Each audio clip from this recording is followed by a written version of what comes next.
नमस्कार, स्वागत आप सभी का। मैं हूं आपके साथ तुषार कौशिक। संसद के अंदर किसान के संबंध में 2 से लेकर 3 बिल पेश किए गए और ये किसान बिल पारित हुए। किसान बिल पारित होने के बाद देश में इसके विरोध में आवाजें बुलंद होने लगी। विपक्ष लामबंद हुआ और विपक्ष के साथ एनडीए की सहयोगी पार्टी अकाली दल ने भी विरोध करना शुरू कर दिया। बीजेपी के सहयोगी शिरोमणि अकाली दल की नेता और केंद्र सरकार में मंत्री हरसिमरत कौर बादल ने मोदी सरकार से इस्तीफा दे दिया। हालांकि उनकी पार्टी ने बीजेपी से समर्थन वापसी पर अभी कोई फैसला नहीं लिया। फिलहाल हरसिमरत का यह कदम किसान बिल के विरोध में उठाया गया क्योंकि पंजाब और हरियाणा के किसान इस बिल का पुरजोर विरोध कर रहे हैं। तो दूसरी तरफ उत्तर प्रदेश में भी किसानों के बीच विपक्ष इस मुद्दे को गर्माहट को हवा दे रहा है। विपक्ष चाहता है कि इस मुद्दे की आग में और गर्माहट में वो सियासत की अपनी रोटियां सेक सके। तो ऐसे में असल में किसान का मूड क्या है, यह समझने के लिए अब हमारे रिपोर्टर्स उनके बीच पहुंचे हैं, उनसे समझने के लिए कि क्या इस बिल से किसानों को गुरेज है और आखिर है तो क्यों है। ये कुछ ऐसे सवाल हैं जिनको पूछना बहुत जरूरी है, क्योंकि जिस तरह से अन्नदाता अध्यादेश और ये पूरा आक्रोश है। इस बीच प्रधानमंत्री ने भी आज ये कहा है कि विपक्ष दरअसल किसानों को बहकाने की कोशिश कर रहा है। कृषि मंत्री का कहना है कि इस पूरे मामले को लेकर किसानों को बदनाम करने की साजिश की जा रही है। तो इस मामले को लेकर यूपी के पूर्व सीएम और समाजवादी पार्टी प्रमुख अखिलेश यादव ने भी ट्वीट करके सरकार पर निशाना साधा है। अखिलेश यादव ने अपने ट्वीट में लिखा कि भाजपा सरकार खेती को अमीरों के हाथों में गिरवी रखने के लिए शोषणकारी विधेयक लेकर आई है। यह खेतों की मेड़ तोड़ने का षड्यंत्र है और साथ ही एमएसपी सुनिश्चित करने वाली मंडियों के धीरे धीरे खात्मे का भी। भविष्य में किसानों की उपज का उचित दाम भी छिन जाएगा और वो अपनी ही जमीन पर मजदूर बन जाएंगे। तो ये अखिलेश यादव हैं, इनकी तरफ से ये सवाल उठाते हुए कि एमएसपी को आखिर क्यों खत्म किया जा रहा है, क्योंकि मंडियां अगर खत्म हो जाएंगी तो फिर एमएसपी भी खत्म हो जाएगी। सीधे तौर पर अगर बिकवाली होगी तो एमएसपी का मतलब ही खत्म हो जाएगा। और ऐसे में अगर एमएसपी खत्म होती है तो किसानों की जो सुरक्षा है, किसानों की जो फसल की सुरक्षा है कि एमएसपी उनको मिलेगी, वो एमएसपी ही अगर खत्म हो जाएगी तो कहीं ना कहीं किसानों की जो खेती की मेड़ है वो भी खत्म हो जाएगी। तो यह बिल क्या है यह समझना सबसे पहले जरूरी है, क्योंकि जिस तरीके से अन्नदाता और उनके इस पूरी फसल किसान बिल को लेकर यह आक्रोश बनाया गया है, यह अध्यादेश पर जिस तरह से है, वो है क्या बिल, वो हम आपको समझाते हैं। दरअसल यह बिल 3 तरीके का है। 3 अलग अलग बिलों को पारित कराया गया। पहले बिल का जो सीधा अर्थ है वो है राज्य सरकारों को मंडियों के बाहर की गई कृषि उपज की बिक्री और खरीद पर कोई भी कर लगाने से रोक सकता है। ऐसे में और किसानों को इस बात की आजादी भी यह बिल देता है, यानी कि यह कानून देता है कि वो अपनी उपज लाभकारी मूल्य पर बेचें। सरकार का तर्क यह है कि इस बिल से किसानों की आर्थिक स्थिति मजबूत होगी। आवश्यक वस्तु संशोधन बिल 2020 यह दूसरा बिल है। इस बिल के तहत जो प्रावधान है वो ये है कि करीब 65 साल पुराने वस्तु अधिनियम कानून में संशोधन के लिए ये लाया गया और इस बिल में अनाज, दलहन, आलू, प्याज समेत कुछ खाद्य वस्तुओं, इन सबको आवश्यक वस्तु की लिस्ट से बाहर करने का प्रावधान किया गया है।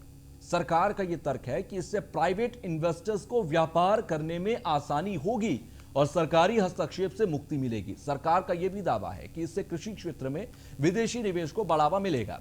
अब जो प्राइवेटाइजेशन की बात की जा रही है, दरअसल उससे संबंधित यह पूरा बिल है और इस बिल के तहत यह कहा जा रहा है कि प्राइवेटाइजेशन हो जाएगा, यानी कि इस पूरे कृषि क्षेत्र का प्राइवेटाइजेशन होगा और यही प्राइवेटाइजेशन कहीं ना कहीं सीधे तौर पर किसानों की जो फसल है, उसके जो एमएसपी है, उनका जो मुनाफा है, उसको खा जाएगा। अब हरसिमरत कौर बादल जो कि एनडीए की सहयोगी पार्टी अकाली दल से हैं और पंजाब हरियाणा के किसानों की राजनीति करते हैं, उन्होंने कल इस्तीफा दिया। दिल्ली के अंदर राष्ट्रपति ने आज हरसिमरत कौर के इस्तीफे को मंजूर किया। पीएम मोदी से सलाह के बाद इस इस्तीफे को स्वीकार कर दिया गया। संविधान के अनुच्छेद 75 के खंड 2 के तहत यह इस्तीफा स्वीकार कर लिया गया। तो केंद्रीय मंत्री नरेंद्र तोमर को खाद्य प्रसंस्करण उद्योग मंत्रालय दे दिया गया है। हरसिमरत कौर बादल ने ट्वीट कर अपने इस्तीफे की जानकारी दी थी। उन्होंने लिखा था कि किसान विरोधी अध्यादेशों और कानून के विरोध में इस्तीफा दिया है। किसानों के साथ उनकी बेटी और बहन के रूप में खड़े होने का गर्व है। तो हरसिमरत कौर बादल का वो ट्वीट अब देखिए, जो ट्वीट उन्होंने किया था उसमें उन्होंने लिखा कि मैंने किसान विरोधी अध्यादेशों और कानून के विरोध में केंद्रीय मंत्रिमंडल से इस्तीफा दिया। किसानों के साथ उनकी बेटी और बहन के रूप में खड़े होने का गर्व है। अब हरसिमरत कौर बादल ने भले ही इस्तीफा दिया हो, लेकिन अकाली दल बीजेपी की सरकार को, एनडीए को बाहर से समर्थन दे रही है, यानी कि अभी नाता नहीं तोड़ा है, सिर्फ इस्तीफा दिया है। और ये इसलिए भी इसको इस तरीके से देख सकते हैं क्योंकि 1.5 साल बाद 2022 में चुनाव है पंजाब के अंदर। अकाली दल हमेशा से यह कहती रही कि अकाली मतलब किसान और किसान मतलब अकाली, और ऐसे में सीधे तौर पर अगर पंजाब और हरियाणा के किसान इस बिल से खुश नहीं है, इस कानून से खुश नहीं है, तो अकाली दल इस पूरे कानून को बनाने के उस कमेटी में नहीं रहेगी या फिर उस कैबिनेट में नहीं रहेगी जिस कैबिनेट ने इस बिल को बनाया हो। तो ऐसे में सीधे तौर पर हरसिमरत कौर बादल ने यह कहते हुए इस्तीफा दे दिया कि वो पंजाब हरियाणा के किसानों के साथ खड़े हैं। तो किसान बिल पर कांग्रेस प्रदेश अध्यक्ष अजय कुमार लल्लू का भी बयान सामने आया। केंद्र सरकार का बिल किसानों के साथ धोखा है, यह अजय लल्लू ने कहा। यह किसान विरोधी बिल है। देश का किसान आज सड़कों पर है। विरोध दर्ज कराने के बावजूद सरकार बिल लागू करने पर आमादा है। ऐसे में केंद्र सरकार का बिल देश और प्रदेश के किसानों की तबाही की चाल है। कृषि के क्षेत्र में भी सरकार कॉर्पोरेट क्षेत्र को फायदा पहुंचाने के लिए बिल लाई है। ऐसे में इस बिल पर किसानों का शोषण और जमाखोरी बढ़ेगी। सड़क से लेकर सदन तक कांग्रेस इसका पुरजोर विरोध करेगी। अजय लल्लू की तरफ से इस बात को कहा गया। मझोले किसान है वह पूरी तरह इस बिल के आने के बाद बर्बाद हो जाएंगे। सरकार यह विधेयक न्यूनतम समर्थन मूल्य की व्यवस्था को भी पूरी तरह खत्म कर देना चाहती है। किसानों का शोषण बढ़ेगा, जमाखोरी बढ़ेगी और इसमें जो कानूनी प्रावधान किया जा रहा है, निश्चित रूप से आने वाले दिन में शोषण करने का अधिकार पूरी तरह कानून के अमली जामा को पहनाने का भी काम इस बिल विधेयक में करने का काम किया जा रहा है। तो ये आपने अजय लल्लू को सुना। दरअसल अजय लल्लू इस पूरे बिल का विरोध कर रहे हैं और उनका कहना है कि किसान इससे खुश नहीं, कहीं ना कहीं किसानों के मुनाफे की जो सुरक्षा है उसको खत्म किया जा रहा है, उनकी सुरक्षा को खत्म किया जा रहा है। लेकिन किसान क्या समझते हैं? क्या किसानों को भी यही महसूस होता है जो विपक्ष और विरोधियों को विरोधी पार्टियों को महसूस होता है, या फिर किसानों की समझ और किसानों की जो महसूस करने की क्षमता इस वक्त है वो अलग है? क्या विरोधी और विपक्षी जो इस पूरे मुद्दे की गर्माहट में रोटियां सेक रहे हैं या वो अलग है? सीधे इसे किसानों से ही समझेंगे। हमारे संवाददाता गौरव यादव गाजियाबाद में हमारे साथ जुड़ रहे हैं जो कि किसानों के साथ मौजूद हैं, उनसे समझेंगे। राघवेंद्र हमारे साथ अयोध्या से जुड़ रहे हैं, मोहसिन हमारे साथ मेरठ से जुड़ रहे हैं और कानपुर से अश्विनी निगम हमारे साथ हैं। फिलहाल सभी के पास चलेंगे, लेकिन सबसे पहले गौरव मैं आपके पास आ रहा हूं। किसानों के साथ आप मौजूद हैं, तमाम बातें अब तक दर्शक जान चुके हैं, लेकिन अभी तक विपक्षियों की बात तो सुनी, तमाम पार्टियों की बातें तो सुनी, किसान क्या चाहता है यह सुनना सबसे ज्यादा जरूरी है। तो जरा किसानों से ही आप बात कीजिए और यह बताइए हमारे दर्शकों को कि क्या किसानों की समझ है इस बिल को लेकर और कितना संतुष्ट हैं या कितने आक्रोश में हैं इस बिल को लेकर। जी बिल्कुल, देखिए तुषार, कुछ दिन पहले किसानों ने यूपी दिल्ली बॉर्डर पर भी धरना प्रदर्शन किया था इसी बिल को लेकर, और अभी भी हमारे साथ काफी संख्या में किसान हैं। इन्हीं सबसे बात करते हैं। सर, क्या नाम है आपका? मैं विजेंद्र सिंह, जिला। एक चीज बताइए, आप यहाँ कुछ दिन पहले किसानों ने, आप लोगों ने धरना प्रदर्शन किया था इस बिल को लेकर, आज भी आप बड़ी संख्या में, आखिर क्या वजह है? आप इस सब लोग इसका विरोध क्यों कर रहे हैं? विरोध यूँ कर रहे हैं कि ये बिल जो है किसानों के खिलाफ है। किसान तबाह पहले ही हो रहा है और बिल्कुल आत्महत्या के कगार पर खड़ा है। किसान आत्महत्या करेगा अगर ये कानून पास हो गया। अच्छा, क्या वजह क्या है, क्या कमियां क्या है इस बिल में? क्या लगता है आपको, क्यों ये पास नहीं होना चाहिए, क्यों आत्महत्या पर? क्योंकि इसमें जो है ना, सारा जो है व्यापारियों के हाथ में चला जाएगा। सारा ये कृषि का धंधा किसान के हाथ में कुछ नहीं रहा है। तो इससे जो है बचाया जाए कैसे भी करके, सरकार इस पे जो है गौर करे, इस कानून को। उनसे भी बात करते हैं। क्या नाम है आपका? मेरा संजीव चौधरी। संजीव जी, आप इसका विरोध कर रहे हैं, क्या वजह है? आखिर क्यों विरोध कर रहे हैं? किसान क्यों खड़े हैं? ये विधेयक जो है ये ठीक नहीं है। ये सरकार जो है किसान के खिलाफ काम कर रही है, और ये जो है ये इस विधेयक से जो ना किसान को जो है बहुत ही गौरव, जरा सीधा सवाल कीजिए। इकलौता सीधा सवाल है कि इस बिल के आ जाने से क्या ऐसा बदलाव होगा जो इन किसानों को समझ में आता है कि वो इनकी सुरक्षा में नहीं है, वो इनके हित में नहीं है? वो देके आते हैं उनको भी विज्ञापन, इसी वजह से हमारा जो। अच्छा, एक चीज सीधे आपसे समझाएंगे कि ये बिल के आ जाने से ऐसा क्या है, क्या वजह है, क्या मजबूरी है कि आप लोगों का किसान ये मान के बैठा हुआ है कि इससे काफी किसान का नुकसान होगा, किसान की समस्याएं खड़ी हो जाएंगी? किसानों का जो ये नुकसान होएगा, जो भी हमारा मंडी में माल जाता है, जो भी हम अपना गेहूं, धान और फसल देते हैं, उसका हमें ना तो उचित मूल्य मिलेगा, ना ही हमें इसका बहुत ही बड़ा नुकसान उठाना पड़ेगा। अच्छा, और क्या वजह है जो इसका आप? भाई और तो यही वजह है कि ये गौरव, एक और सवाल और भी इनसे किसानों करिए से कि भी बात प्राइवेटाइजेशन को लेकर सरकार आना चाहती है और एक बिल के जरिए अगर देखें तो प्राइवेट इन्वेस्टर्स भी उसमें शामिल हो सकते हैं। अगर दूसरे वाले बिल की हम बात करें तो ऐसे में अगर प्राइवेटाइजेशन होता है तो क्या फसलों के प्राइवेटाइजेशन हो जाने से सही तरीके से मूल्य नहीं मिलेगा? क्या विकास नहीं होगा किसानों का?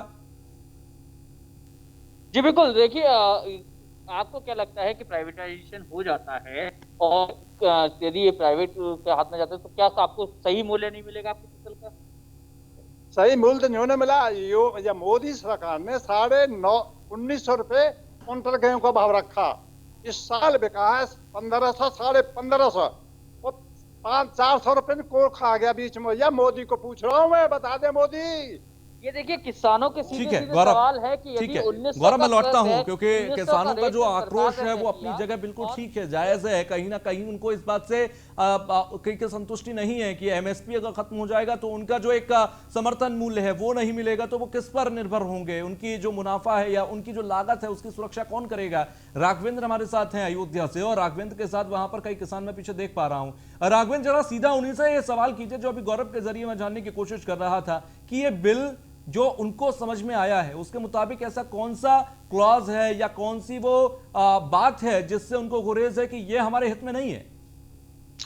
बिल्कुल तुषार, देखिए ये अन्नदाताओं की हमेशा ही एक बड़ी समस्या रही है। चाहे कभी बाढ़ आई हो और तेज बारिश हुई हो, भूकंप आया हो, किसी भी तरीके सूखा पड़ा हो, कभी भी कोई भी दैवीय आपदा आई, सबसे पहले अन्नदाता परेशान हुए। हमारे देश का एक ये विडंबना भी रही है कि चाहे बहुत सारी सरकारें रही, लगातार जो है किसान उनसे मांग भी करते रहे, तमाम बार पूरी भी हुई, नहीं भी हुई। दोनों में ही कभी खुशी कभी गम का माहौल रहता है। लेकिन ऐसे में जब दो विधेयक पास हो रहे हैं, अन्नदाता कुछ हमारे साथ खुश भी नजर आ रहे हैं तो कुछ जो है नाराज भी हैं। हम इनसे ही समझते हैं कि सबसे पहले आखिर क्या समस्याएं हैं। हम आपसे बात करेंगे। मिश्रा जी, आप बड़े किसान हैं। एक तरफ जहां सरकार किसानों की खुशहाली के लिए लगातार बिल पर बिल पास करने की बात कर रही है, क्या नाराजगी है आपको भाजपा सरकार से, खासकर ऐसे में जब अन्नदाताओं के लिए सरकार एक कदम आगे बढ़ाने की बात कर रही है? ये हिंदुस्तान है, यहाँ पे 133 करोड़ वाला देश है। यहाँ 80% लोग किसान हैं और किसान अन्नदाता कहा जाता है। लेकिन अन्नदाताओं की यहाँ 70 साल से, जब से लोकतंत्र की बहाली हुई इस देश में, तब से लेकर आज तक सिर्फ लोग भाषण देते हैं, बिल पे बिल पारित करते हैं, लेकिन कोई कार्रवाई, जमीन पे कार्रवाई नहीं होती है। और इस बार तो अनाज के संवर्धन की, सुरक्षा की, तमाम सारी बातों को कहा जा रहा है, सिर्फ बातें की जा रही हैं। और जब से इस 6-7 साल से भाजपा गवर्नमेंट आई है इस देश में, तब से किसानों की बहुत बुरी दशा है। यहाँ पे देखिए आप कि जानवरों ने जो दशा कर रखी है खेती किसानी की, उससे इस बार किसान बहुत परेशान है। और खासकर उत्तर प्रदेश में भाजपा की गवर्नमेंट इस पे कहीं भी काबू नहीं कर पा रही है। और जहां तक बीमा का सवाल है कि हर साल हमारे लोगों के केसीसी से बीमा काट लिया जाता है मनमाने ढंग से, पूछा भी नहीं जाता और उसका कोई रिप्लाई नहीं मिलता कि हमारी खेती सूख रही है या डूब गई है या कुछ भी हो गया है, तो उसका कोई रिस्पांस नहीं मिलता है। और गवर्नमेंट बिल पे बिल पारित करती रहती है। और राघवेंद्र, जरा एक सवाल कीजिए इनसे कि अगर प्राइवेटाइजेशन को लेकर सरकार सजग होना चाहती है और चाहती है कि फसलों को खरीद फरोख्त में और फसलों को लेकर प्राइवेटाइजेशन हो, प्राइवेट इन्वेस्टर्स वहां पर आए, इन्वेस्ट करें, अगर ये होता है तो क्या किसानों को ये संतुष्टि नहीं मिलती कि आने वाले समय में उनको ज्यादा मुनाफा मिल पाएगा? क्योंकि जहां जहां जिन जिन क्षेत्रों में प्राइवेटाइजेशन देखा गया वहां तो विकास हुआ है, तो कृषि के क्षेत्र में असंतुष्टि क्यों है? बिल्कुल, देखिए एक बड़ा सवाल आ जा रहा है कि अगर प्राइवेटाइजेशन की बात की जाए कि प्राइवेट कंपनियां जो है किसानों की खुशहाली को लेकर के एक कदम आगे आए, साथ ही तमाम सारे जो बाहरी लोग हैं वह यहाँ पर निवेश करें, ऐसे में किसानों को क्या आपत्ति है? जबकि मंडी समिति में जो रेट आज मिल रहा है, हो सकता है यही रेट या इससे बेहतर मिले। आज नाराजगी क्यों? नाराजगी सिर्फ इस बात की है कि जो हमारा शासन और प्रशासन भ्रष्ट है, इस भ्रष्टता के नाते कार्रवाई कोई भी हो, वो जमीन मूलभूत सुविधाएं किसी को पहुंच नहीं पा रही हैं। जमीन पे किसी भी प्रकार का इनका जो भी राघवेंद्र, तभी यही जानने की कोशिश कीजिए कि ये पूर्वाग्रह से ग्रसित होकर अगर हम ये मान लें कि अब तक कुछ बेहतर नहीं हुआ तो इसलिए आगे भी कुछ बेहतर नहीं होगा, क्या ये क्लॉज जो बनाए गए हैं, क्या ये जो बिल के तहत तमाम प्रावधान हैं, ये प्रावधान ठीक है? अगर इनका एग्जीक्यूशन ठीक तरीके से हो तो किसानों को, अन्नदाताओं को फायदा होगा। इतना जरा समझने की कोशिश कीजिए इनसे। बिल्कुल तुषार, मैं इस सवाल को भी समझने की कोशिश करूंगा। देखिए, जो पहले की समस्याएं रही हैं, अब तक हम आपसे समझेंगे जो पहले की समस्याएं हैं। हम अगर पहले हम इस बात को कहें कि पूर्ववर्ती जो सरकारें रही या अधिकारी रहे हैं, उनमें परस्पर ऊपर से नीचे तक, चाहे वो भ्रष्टाचार की बात रही हो या तमाम बार उपेक्षित भी रखा गया किसानों को, लेकिन अगर उन तमाम सारी सुविधाओं को देने की बात की जा रही, पुरानी बातों को छोड़कर, ऐसे में कहां तक और ज्यादा सार का साथ एक कदम आगे बढ़ के देना चाहिए? देखिए, पूर्ववर्ती सरकारें जो किसानों के साथ जो आज तक उन्होंने व्यवहार रखा है, उसकी तुलना में तो भाजपा सरकार वास्तव में ज्यादा किसानों के बारे में सोच रही है। हम लोग इस जो विधेयक पास हुआ है उसके पक्ष में है कि कम से कम कुछ भाजपा सरकार जो है किसानों का ध्यान रख रही है। ठीक है, ये एक गाजियाबाद और अयोध्या की आपने बातें सुनी, किस तरह से यहाँ के किसान आप समझ रहे हैं, लेकिन जरा कानपुर की भी स्थिति को समझते हैं। अश्वनी कानपुर में हमारे साथ जुड़े हुए हैं। अश्वनी, क्या यही जो बातें अभी हमने गाजियाबाद में सुनी, जो किसानों का दर्द और किसानों की भावनाओं को हमने अभी अयोध्या में समझा, क्या यही as it is same to same Kanpur में है, या कानपुर के किसान कुछ और सोच रखते हैं? जो पहले जो लोगों को दिखाया गया है, जो उन लोगों की सोच है, वही सोच कानपुर के भी किसानों की है कि अभी तक उनका कहना है कि जो भी वो विधेयक लाए थे वो पहले पूरा नहीं हो पा रहा है। अभी जो नया विधेयक आ रहा है वो उनके पास से जो प्राइवेट में चला जाएगा, उससे उनको फायदा नहीं होगा, क्योंकि जो किसान मंडी में जाकर के वो बेचते थे, वहाँ पे जो उन्हें मूल्य मिलता था, भले ही उन्हें आजादी को लेकर के भले बीजेपी सरकार कर रही हो, लेकिन उससे उनको कोई फायदा नहीं होना। इससे किसान जो है यहाँ पे नाखुश है उस विधेयक को लेकर के। उनका कहना है कि जो पहले जो उनको वादे किए थे वही नहीं पूरे हो रहे हैं अभी तक, तो वो कैसे इस बात को माने कि जो विधेयक लाया जा रहा वो जमीन पे इस स्तर पे आ पाएगा। ठीक है, गौरव गाजियाबाद से हमारे साथ है। गौरव, जरा दोनों जगहों की बातों को कैलकुलेट करें। गाजियाबाद, माफी चाहूंगा, अयोध्या और कानपुर, दोनों जगह एक बात बहुत साफ है कि पूर्वाग्रह, यानी कि पहले जितने बिल रहे, पहले जितने विधेयक रहे, पहले जितनी बातें रही या पहले जितनी योजनाएं सरकार किसानों के लिए लाई, वो धरातल पर एज इट इज नहीं उतरे। वो क्लॉज अच्छे थे, वो बिल अच्छे थे, वो बातें अच्छी थी, लेकिन धरातल पर आते आते वो सब गलत साबित हुआ। क्या ये डर आज भी है? इन दोनों विधेयकों को लेकर डर आज भी है, और यही वजह है कि आक्रोश है। जी बिल्कुल, देखिए तुषार, सबसे बड़ी चीज ये है कि जो एमएसपी सरकार की तरफ से तय की जाती थी, कई सारे बिल पहले पास हुए और अब नया बिल को लेकर एमएसपी बहुत बड़ा सवाल है। किसान को लगता है कि इनके जो निर्धारित मूल्य सरकार की तरफ से तय होता था, उसका तय होना यदि बंद हो जाएगा तो कहीं ना कहीं इनको पहले ही जब जैसे निर्धारित मूल्य के, किसान ने बताया भी कि 1900 का गेहूं का मूल्य तय किया गया और 1500 पे व्यापारियों की तरफ से खरीदा गया, और काफी गेहूं ऐसा भी है जो उनका अभी तक खरीदा नहीं गया है। तो कहीं ना कहीं किसान को यदि व्यापारी उसका समर्थन मूल्य नहीं देगा तो किसान अपना जो धान है या अपनी फसल है वो व्यापारियों को नहीं बेचेगा, और वो फसल कहीं ना कहीं उसके घर में सड़ने लगेगी। और जिस समय किसान खेती करता है उस समय वो लंबी चौड़ा पैसा कर्जे पे लेता है, तो उसके बाद फसल बोता है और उसका कटने का इंतजार करता है कि फसल कटेगी और फसल से जो पैसा आएगा उससे अपना कर्जा उतारेगा और अपने परिवार का भरण पोषण करेगा। ऐसे में एमएसपी हट जाती है और उसमें यदि सरकार कोई मूल्य समर्थन मूल्य निर्धारित नहीं करती है तो उसके चलते किसानों में एक डर बैठा हुआ है कि फिर व्यापारी अपनी मनमानी से वहां पे जो मूल्य होगा खरीदेंगे और नहीं तो नहीं खरीदेंगे, जिसकी वजह से किसान यहाँ पर डरे हुए हैं। वहीं दूसरी तरफ स्टॉक को लेकर किसानों के मन में काफी डर बैठा हुआ है कि व्यापारी जो पूंजीपति व्यापारी है वो बड़ा स्टॉक रख लेंगे और समय से उसको रिलीज नहीं करेंगे, जिसके चलते जो मार्केट में उछाल है, यानी किसान से कुछ 100 रुपए में यदि कोई चीज ली गई तो व्यापारी उसपे हजारों रुपए का मुनाफा पाकर उसे मार्केट में उतारेंगे, और और यदि वो नहीं चाहेंगे तो उसे नहीं भी उतारेंगे। जैसे गेहूं और आटे का भाव देखा जाए तो आटा 22 रुपए, 23 रुपए, 24 रुपए किलो तक जाता है, तो वो सारा जो डर है। लेकिन गौरव, जिन बातों का जिक्र आप कर रहे हैं, प्रधानमंत्री ने आज अपने भाषण में साफ तौर पर कहा, दरअसल ये सारी बातें आप सिर्फ और सिर्फ गफलत है, या फिर ये सारी बातें सिर्फ और सिर्फ एक झूठ है जो कि विपक्ष फैला रहा है। क्या ये तमाम बातें विपक्ष के द्वारा किसानों को समझा दी गई हैं और किसान उस बात को समझ गए हैं, या जो बिल है, विधेयक है, वो भी कुछ ऐसा ही कहता है? जी बिल्कुल, देखिए तुषार, सबसे बड़ी चीज ये है कि जो किसान है वो उसी चीज को समझ रहे हैं जो उनको समझाया गया है। वही दूसरी तरफ क्या है कि कोई भी पार्टी का प्रतिनिधि या पार्टी के समर्थन के लोग कोई भी यहाँ पर आकर इन किसानों से बात नहीं की है, बिल से संबंधित कोई भी बात समझाई नहीं गई है, तभी गफलत का माहौल है और तभी किसान सड़कों पर है, खेतों की जगह धरने प्रदर्शन पर है और इस समय हमारे साथ भी जुड़े हैं। इनसे ही बात कर लेते हैं। तो मैम भी हमारे साथ, उनसे बात करते हैं और समझ लेते हैं कि क्या वजह है आप यहाँ पर धरने पर हैं, किसानों के साथ हैं, क्या वजह है, क्यों वजह आप यहाँ पे धरने? अब एक बात बता, हमारे ही मकान का कोई और मालिक बन जाए, मालिकाना हक हम किसी को कैसे दे देंगे? क्या गलत है? गलत है भाई, है? और कुल मिला के जमीन हमारी, मालिक हम, और फसल कोई और बोए हमारी जमीन पे, उसे किसने हक दे दिया? किसने? मोदी जी ने तो वहां पार्लियामेंट में बैठ के और साइन कर दिया। हम क्या पागल हैं, बेवकूफ है? किसान हमेशा अपनी जमीन के लिए दूसरों के लिए लड़ता रहे, क्यों भाई? क्यों? तुम अपना, मोदी जी अपना पार्लियामेंट हमारे किसानों के नाम कर दे, भला कर भी दे, तो हम उस चीज को कहीं ना कहीं वेरीफाई करते हैं।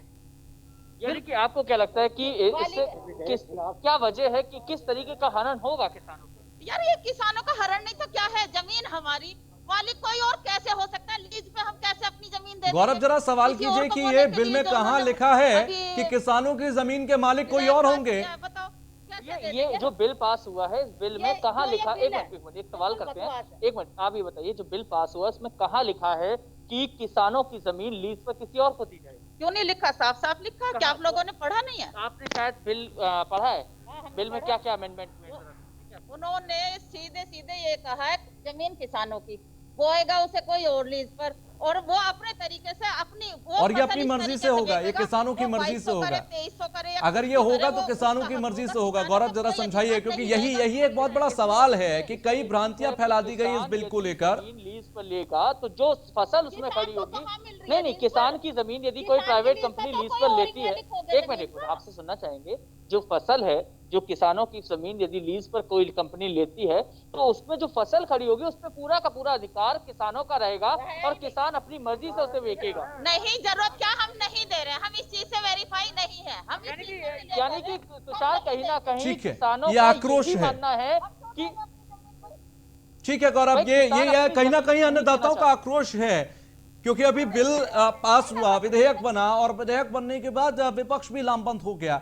ठीक है, ये किसानों का आक्रोश है, लेकिन सही तरीके से होना चाहिए, जानकारी सही तरीके से पहुंचे। राघवेंद्र से मैं जरा ये समझूंगा, राघवेंद्र, सरकार विधेयक लेकर आई, विधेयक बनाया सरकार ने, ये ठीक है, लेकिन उस विधेयक को किसानों तक सही शब्दों में समझा दिया जाए, नहीं तो कोई और आएगा, कोई दूसरी पार्टी आएगी, गलत तरीके से समझाएगी और फिर हल्ला बोल होगा।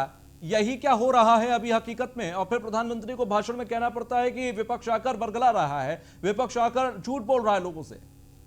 बिल्कुल तुषार, देखिए, संसद से सड़क तक आने में जो बातें होती हैं उनमें कहीं ना कहीं से कंफ्यूजन क्रिएट जरूर हमेशा ही होता है, और खासकर जब विपक्षी ज्यादा हो तो वह हमेशा सरकार के ऊपर तमाम सारे निशाने भी लगाते रहते हैं और जो बातें हैं उनको भी तोड़ मरोड़ कर पेश करते हैं। उसका ही नतीजा कहीं ना कहीं से देखने को जरूर मिल रहा है। जैसे हमारे सहयोगी गौरव यादव अभी बात कर रहे थे गाजियाबाद में, जिसमें महिला ने सीधे कह दिया कि हमारी जमीन है, हमारी खेती है, कोई प्राइवेट व्यक्ति आकर के कोई कैसे कह दे कि हम इसके मालिक हैं, यानी मालिक हम हैं। तो कुल मिलाकर के जो बातें हैं उनको गुमराह करके जिस तरीके से पेश किया जा रहा है उसमें कहीं ना कहीं से कंफ्यूजन जरूर होता है। और खासकर जरा राघवेंद्र, ये आपके पीछे जो किसान मौजूद हैं उनसे पूछिए कि क्या उनको भी यही समझ में आया है या फिर उनको भी यही समझाया गया कि आपकी जमीन का मालिक कोई और हो जाएगा?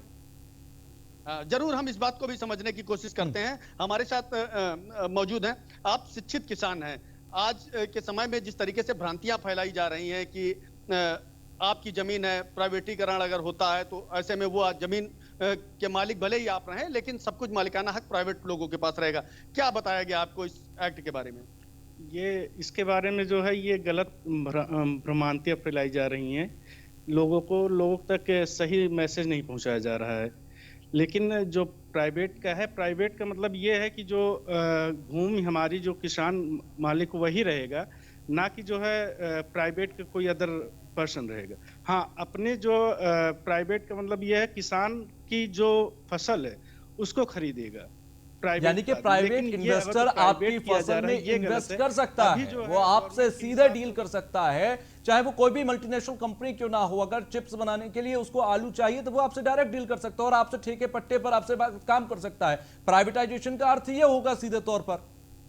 बिल्कुल तुषार, बात साफ है कि जो मंडी समिति में हमारे सरकारी कर्मचारी या जो ठेकेदार लोग हैं, जिस तरीके से वह खरीदारी करते थे, तमाम सारी बड़ी बंदरबाट भी होती थी कमीशन को लेकर के, वह प्राइवेटीकरण में न के बराबर ही होगी, कह सकते हैं कि नहीं होगी, क्योंकि जिस तरीके से बनाया जा रहा है, ऊपर से पूरा प्रोस्पेक्टस तैयार किया गया है, उसमें कहीं ना कहीं से किसानों का हित देखा गया है, किस तरीके से बातें हुई हैं। अब आप ज्यादा नाराज हैं प्राइवेटीकरण को लेकर के, और खासकर जब से 2 बिल पास हुए, क्या कहेंगे आप? ऐसा है, प्राइवेट सेक्टर को मैंने देखा है कि शुरुआत में तो उसकी बड़े अच्छे प्रचार होते हैं, प्रसार होता है, गवर्नमेंट बहुत अच्छे से उनका समझौता करवाती है, लेकिन उसके बाद में उनके मनमाने ढंग से काम करने शुरू हो जाते हैं। यानी कि राघवेंद्र कहीं ना कहीं सीधे तौर पर डर ये है कि मनमाने ढंग से कहीं ना कहीं इस बिल का दुरुपयोग हो और सीधे तौर पर कहीं ये जो अच्छी बातें बताई जा रही हैं बिल की, वो गलत हाथों में जाकर गलत ना हो जाए। इस बात का डर किसानों को है और ये डर लाजमी भी है, क्योंकि अक्सर देखा गया कि तमाम सरकारों में इन किसानों को ठगा गया, 70 साल में इन किसानों को ठगा गया, और आज इन किसानों का अगर ये डर है तो डर गलत भी नहीं है। बहुत बहुत शुक्रिया अश्वनी आपका, गौरव आपका और राघवेंद्र आपका भी हमसे जुड़ने के लिए बातचीत